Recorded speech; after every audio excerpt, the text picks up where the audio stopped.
ప్రియులారా, ఈ ఉదయకాలం ప్రభువుని మనం ఆరాధించుకోవడానికి ఆయన మనకు అనుగ్రహించిన ఈ సదవకాశాన్ని బట్టి దేవునికి మనం కృతజ్ఞులమై ఉన్నాం. ఆరాధనలో మనం ముందుకు సాగబోయే ముందు కీర్తనల గ్రంథం 95వ కీర్తనలు 95 కీర్తన అంతా చదువుకుందాం. నేనొక వచనం, మీరొక వచనం. కీర్తనలు 95. రండి, యెహోవాను గూర్చి ఉత్సాహధ్వని చేయుదము, మన రక్షణ దుర్గమును బట్టి సంతోషగానము చేయుదము.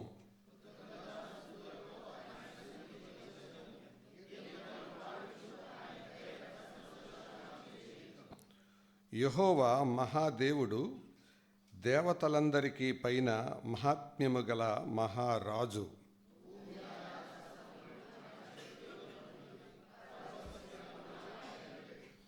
సముద్రము ఆయనది, ఆయన దాని కలుగజేసెను, ఆయన హస్తములు భూమిని నిర్మించెను.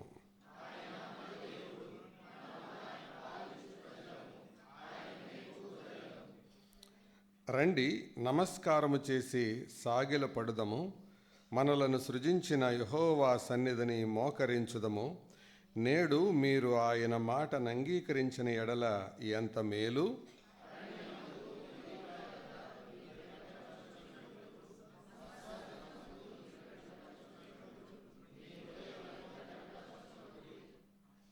అచ్చట మీ పితరులు నన్ను పరీక్షించి శోధించి నా కార్యములు చూచిరి.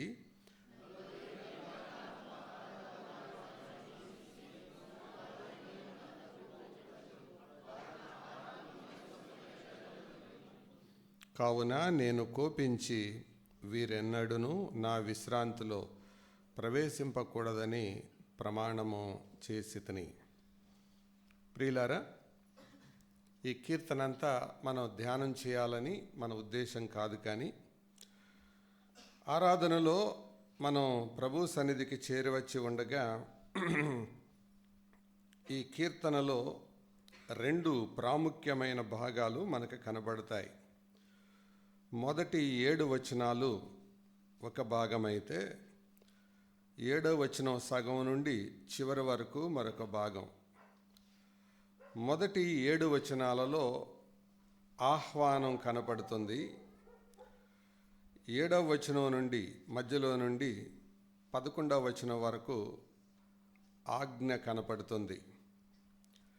అయితే ఆహ్వానం దేనికంటే ఆయనను ఆరాధించటానికి, ఆజ్ఞ దేనికంటే అలాగా పితరులులాగా కఠినపరుచుకోవద్దు అని హెచ్చరిక చేయడానికి. అంతేకాదు, ఇందులో 2 భాగాలు హృదయాన్ని బట్టి కనపడతాయి. ఆ మొదటి 7 వచనాలలో సెన్సిటివ్ హార్ట్, ప్రభు పట్ల సునిశితమైన హృదయం మనకు కనపడుతుంది. 7వ వచనం నుండి 11వ వచనం వరకు స్టబర్న్ హార్ట్ కనపడుతుంది. ఆరాధన కోణంలో చూస్తే మనుషులు ఈ 2 రకాలుగా ఉంటారు. సెన్సిటివ్ హార్ట్ అంటే స్పందించే సున్నితమైన హృదయం కలిగిన వారు. 2వ రకం కఠినమైన హృదయం కలిగిన వారు. మనుషులు 2 రకాలు. అయితే 95వ కీర్తన అంతా మన ఆరాధన కార్యక్రమం లాగా ఉంటుంది. ముందు మనం ఆరాధన చేస్తాం, తర్వాత హెచ్చరిక ఉంటుంది కదా. అలాగే మొదటిగా మొదటి 7 వచనాల్లో ఆరాధన, చివరి 4 వచనాల్లో హెచ్చరిక. కాబట్టి కరిగిపోయే హృదయం, స్పందించే హృదయం ప్రభువు మీద దృష్టి పెడితే, కఠినమైన హృదయం సనగడం మీద, పరిస్థితుల మీద దృష్టి పెడుతుంది. అయితే ఆరాధన కొరకు చేరువచ్చిన మన హృదయాలు ఉదయం లేచిన దగ్గర నుంచి, ఇంకా చెప్పాలంటే రాత్రి పడుకునే దగ్గర నుంచే మన ఆలోచనలు ఆయనతో మమేకమై ఉండాలి, కేంద్రీకృతమై ఉండాలి. అకస్మాత్తుగా వచ్చి ఇక్కడ కూర్చొని పాటలు పాడేసి బలలో పాలు పంపులు పొంది స్తోత్రాలు చెల్లించి వెళ్ళిపోవడం కాదు. ఒక సిద్ధపాటు చాలా అవసరం అని. సరే, ఇందులో ప్రభువుని గురించి మనం కొన్ని తలంపులు ఆలోచించేటప్పుడు దేవుడు అనే ఆయన మనకు సరిగా అర్థం కాకపోతే మన ఆరాధన అర్థవంతంగా ఉండదు. కాబట్టి ఇందులో దేవుడు ఏ ఏ రూపాలుగా కనపడతాడో 3వ వచనంలో నేను చదువుతున్నాను. యెహోవా మహాదేవుడు, గ్రేట్ గాడ్, మహాదేవుడు. ఆయన మహాదేవుడు అంటే అర్థం మిగతా వాళ్ళందరూ ఇక మనం పోల్చుకోనక్కర్లేదు. మహాదేవుడు. రెండవదిగా ఆయన మహారాజు, మహాత్మ్యము గల మహారాజు అని మనం చదువుతాం. అంత మాత్రమే కాదు, ఆయన మహాదేవుడైన, ఆయన మహారాజైన, తర్వాత మాటలో చూస్తే ఆయన మన దేవుడయ్యాడు. మహాదేవుడు, గ్రేట్ గాడ్, మహారాజు, great king, become hour God, మన దేవుడయ్యాడు. ఇది ఎంత గొప్ప భాగ్యం. అందుకనే ఈ కీర్తనలోనే మరొక మాట మనం చదువుతాం. యెహోవా తమకు దేవుడుగా గల జనులు ధన్యులు. భూలోకంలో మనకు ఆస్తిపాస్తులు, అంతస్తులు, హోదాలు, గుర్తింపు, సౌకర్యాలు లేకపోవచ్చు, కానీ ఆయనను కలిగిన మనం ధన్యులం. అంతేకాదు, ఆయన మన దేవుడు అవడం వలన ఈ 6వ వచనంలో మరొక మాట, మనము ఆయన పాలించు ప్రజలము. అంటే ఆయన మనకు దేవుడు ఎలాగయ్యాడంటే ఆయన మనకు పరిపాలకుడయ్యాడు. యేసుక్రీస్తు వారు మనకు ప్రభువు కాకుండా రక్షకుడు కాలేడు. He can't be our saviour without becoming our lord. So ఈ వారమంతా ఆయన చేత, ఆయన ఆత్మ చేత నడిపించబడి పరిపాలించబడిన అనుభవంతో మనం ఇక్కడికి వచ్చి ఉండాలి. తర్వాత మాట 7వ వచనం మనం చూస్తే అది 6వ వచనంలోనే కనపడుతుంది. మనము ఆయన పాలించు ప్రజలము అంటే ఆయన మేపు గొర్రెలము. అంటే హీజ్ అవర్ షెపర్డ్, మన కాపరి అయ్యాడు. మహాదేవుడు ఎక్కడ, మహారాజు ఎక్కడ? ఆయన మనకు దేవుడు అవ్వడం ఏంటి? ఆయన మనకు పరిపాలకుడు అవ్వడం ఏంటి?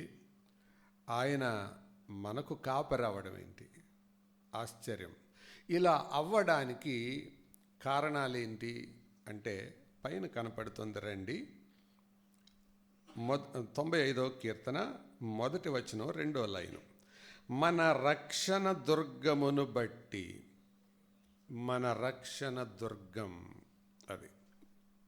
దేవుడు మనకు దేవునిగా మారడానికి ఆయన రక్షణ దుర్గమయ్యాడు. రక్షణ దుర్గం అంటే రాక్ ఆఫ్ సాల్వేషన్ అని అర్థం. ఇంగ్లీష్లో ఉన్న పదం అది, రాక్ ఆఫ్ సాల్వేషన్. ఈ 95వ కీర్తన యొక్క నేపథ్యం ఏంటంటే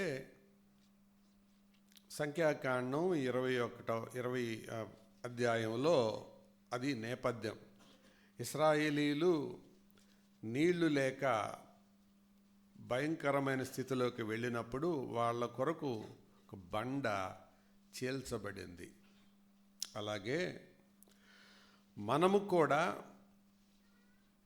పాపము అనే దాసత్వం కింద ఉండి దాహం అనే నరకాగ్ని శిక్షకు లోనైన వారమై ఉండగా మన కొరకై చీల్చబడిన ఒక బండ మనకు కనపడుతుంది. అందుకే ఒక పాట ఇలా ఉంటుంది, యుగయుగముల నుండి చీల్చబడిన బండ ఆయన. కాబట్టి ఆయన మన కొరకు చీల్చబడ్డాడు. మన ఎదుట ఉన్న రొట్టె రసాలను చూసినప్పుడు కేవలం గోధుమ రొట్టెగా, ద్రాక్ష రసంగా మాత్రమే కాదు, అది మన కొరకై చీల్చబడింది. మన దేవుడు, మన రక్షణ దుర్గం. ఎంత బాగున్నాయండి ఆ పదాలు! మన రక్షణ దుర్గమును బట్టి సంతోషగానము చేయదము. అవసరం ప్రజలది, చేల్చబడింది బండ. అవసరం మనది, చేల్చబడింది ప్రభు. పాపం మనది, శిక్ష అనుభవించింది ఆయన. ఆయన మనకు రక్షణ దుర్గమయ్యాడు, రాక్ ఆఫ్ సాల్వేషన్. ఆ రక్తం మన కొరకు చిందించబడింది, ఆయన శరీరం మన కొరకు చీల్చబడింది. ఇది మనం అర్థం చేసుకున్నప్పుడు మన హృదయాలు సెన్సిటివ్ హార్ట్స్గా ఉంటాయి, సున్నితమైన హృదయాలుగా, స్పందించేవిగా ఉంటాయి. అది తలపోసుకున్నప్పుడు మన కళ్ళు చెమరుస్తాయి, మన హృదయాలు కరిగిపోతాయి. ఆయన ప్రేమకు, ఆయన గొప్పతనానికి, ఆయన తగ్గింపుకు, ఆయన ఔన్నత్యానికి మనం ఆయనకు పాదాభివందనం చేస్తాం. కాబట్టి ఆరాధనలో ఈ తలంపును మనం మనసులో వేసుకుందాం. ఇది దేవునిని చూడడం. అయితే దేవునిని చూచే మనలో ఏ రకమైన స్పందనలు ఉండాలో అది కూడా చెప్పారు. 95వ కీర్తన 1వ వచనం. రండి యెహోవాను గూర్చి, ఏం ధ్వని ఇది? ఈ ఏడుపు ధ్వని కాదు, ఇది ఉత్సాహధ్వని, జాయ్ఫుల్ నోట్, ఉత్సాహధ్వని.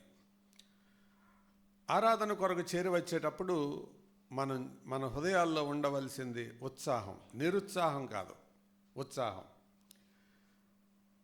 ఇండియా పాకిస్తాన్కి మధ్య ఆఖరి బాల్ గెలవడానికి 6 కొడితే ఉంటుంది చూశారు, ఉత్సాహధ్వని. అలాంటి ఉత్సాహధ్వని హృదయాల్లో ఉండాలి. ముఖాలన్నీ జారేసుకొని అన్ని పోగొట్టుకున్న వాడికిలాగా దేవుని సన్నిధిలో ఉంటాం కాదు. Joyful note. ఆత్మఫలమేమనగా ప్రేమ, నెక్స్ట్ సంతోషం, ఉత్సాహధ్వని. తర్వాత 2వ వచనంలో లేదా అదే వచనంలో, మన రక్షణ దుర్గమును బట్టి సంతోషగానము. సంతోషగానం అంటే మనం చేసే గానం, అది సంతోషగానం. ఉత్సాహధ్వని, సంతోషగానం. తర్వాత 2వ వచనంలో కృతజ్ఞతాస్తుతులు, థ్యాంక్స్ గివింగ్. తర్వాత అదే వచనం 2వ లైన్లో కీర్తనలు పాడుచు. ఆరాధనలో మన వైఖరి ఇలాగ ఉండాలి. దిగజారిపోయి ఆరిపోయిన వాళ్ళకలాగా అట్లా కాదు. ఉత్సాహధ్వని, సంతోషగానం, కృతజ్ఞతాస్తుతి, కీర్తనలు పాడుచు ఆయనను స్తుతించడం. అయితే దానికి అందులో చేసే విధానాలు కొన్ని చెప్పాడు. రండి అది కూడా చదువుదాం. 7వ వచనం. రండి నమస్కారము చేసి. నమస్కారము చేసి, అక్కడ వాడబడిన పదం వర్షిప్. నమస్కారము చేసి సాగిలపడదాం. నమస్కారం చేయడం. కాబట్టి ఇది ఒక యాక్ట్, అదొక చర్య, నమస్కారం చేయడం. తర్వాత సాగిలపడడం. భారత సంస్కృతిలో నమస్కారం ఇలా చేస్తారు. మనిషికి చేస్తామో చేయమో మనకు తెలియదు, కానీ ప్రభుకి అలా చేయడం. అంతేకాదు, ఆయనకు సాగిలపడడం. అంత మాత్రమే కాదు, మనం ఆరాధన అంటే చాలాసార్లు అపోహ పడతాం. ఏంటంటే నమస్కారం చేయడం, సాగిల పడతాం, రొట్టె రసాలు తీసుకోవడం, వెళ్ళిపోవడం అని. కానీ అందులో 7వ వచనంలో మరొక మాట కూడా చెప్పాడు చూడండి. నేడు మీరాయన మాట అంగీకరించిన ఎడల. అంటే నమస్కారం చేయడం, సాగిల పడడమే కాదు, మాట అంగీకరించడం. అంటే ఆ ఒబీడియంట్ హార్ట్, ఆయన మాట వినే స్వభావం కలిగి ఉండడం కూడా మంచిది. మన దగ్గర దాదాపు ఉండరు, కానీ కొన్ని స్థలాల్లో ఆరాధనలో రొట్టె తీసుకున్నాక వెళ్ళిపోతారు, బల్లలో పాలు పంపులు పొందాక వెళ్ళిపోతారు బయటికి జంప్ ఇక. అంటే వాళ్ళ దృష్టిలో ఏంటి, ఆరాధన అంటే అంతవరకే అని. కానీ నిజమైన ఆరాధనలో ఆయన మాట అంగీకరించడం, వినడం కూడా ఉంటుంది. ఆ తర్వాత కొన్ని నెగటివ్స్ చెప్పాడు. ఆ ఆరాధించే హృదయంలో ఉండకూడనివి. కఠినపరుచుకొనకుడి. ఆరాధించే కొద్దీ మనం కఠినులం కాలేం, కరిగిపోతాం. అసలు ఆరాధనకి కఠినత్వానికి చోటే లేదు. అందుకనే భక్తుడు పాట రాశాడు, నీ ప్రేమ రుచించిన నాడే నన్ను నేను మరచితినయ్యా. మనల్ని మనం, మన యొక్క సమస్తాన్ని మరిచిపోవడం, మైమరిచిపోవడం. తర్వాత దేవునిని పరీక్షించకుండా, శోధించకుండా ఉండడం, విసిగించకుండా ఉండడం, ఇవి ఆరాధనలో ఉండవలసిన వైఖరులు, చర్యలు. కాబట్టి ఈరోజు ఆయన సన్నిధికి మనం చేరువచ్చాం. మన ఎదుట మన రక్షణ దుర్గము, మన ప్రభు అయిన యేసుక్రీస్తు శరీరానికి, రక్తానికి సూచనగా మన ఎదుట ఉన్న రొట్టె రసాలను జ్ఞాపకం చేసుకుంటూ, ఆయన అవి చూసినప్పుడు కేవలం సూచనలుగా కాదు, కానీ మనకెవరు గుర్తుకు రావాలి?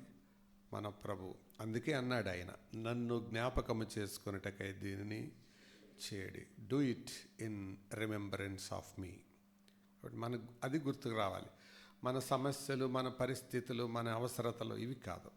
అందుకని కీర్తనాకారుడు ఎంకరేజ్ చేస్తున్నాడు, రండి యెహోవాను గురించి ఉత్సాహధ్వని చేద్దాం. ప్రియులారా, ఈ సందర్భంగా మనం జ్ఞాపకం చేసుకుందాం, ఆరాధన అనేది మన మనస్సులోకి వచ్చినప్పుడు ఈ తలంపులు మన హృదయంలో పెట్టుకుందాం. ఆరాధన అనేది దేవుడు ఆగ్రాణించేది. ఆగ్రాణించక మునుపు ఆయన దాన్ని ఆస్వాదిస్తాడు. ఆస్వాదించడానికంటే ముందు ఆయన దాన్ని అంగీకరిస్తాడు. అంగీకరించడానికంటే ముందు ఆయన దాన్ని కోరుకున్నాడు. ఆయన ఆరాధన గురించి సాక్ష్యం కొడిస్తాడు.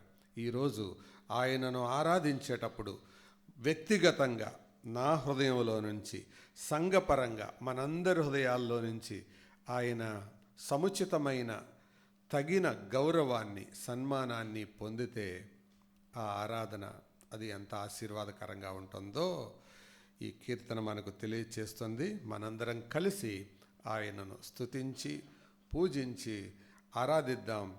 అటువంటి ఉత్సాహ ధ్వనితో, ఆనంద గానంతో, కృతజ్ఞతాస్తుతులతో, కీర్తనలతో ప్రభువుని కీర్తిద్దాం. మన రక్షణ దుర్గం, మన కొరకై చేల్చబడిన మన ప్రభు అయిన యేసుక్రీస్తు వారి బలియాగాన్ని తలపోసుకొని ఆయనకు కృతజ్ఞతాస్తుతులు చెల్లిద్దాం, స్తోత్రాలు చెల్లిద్దాం.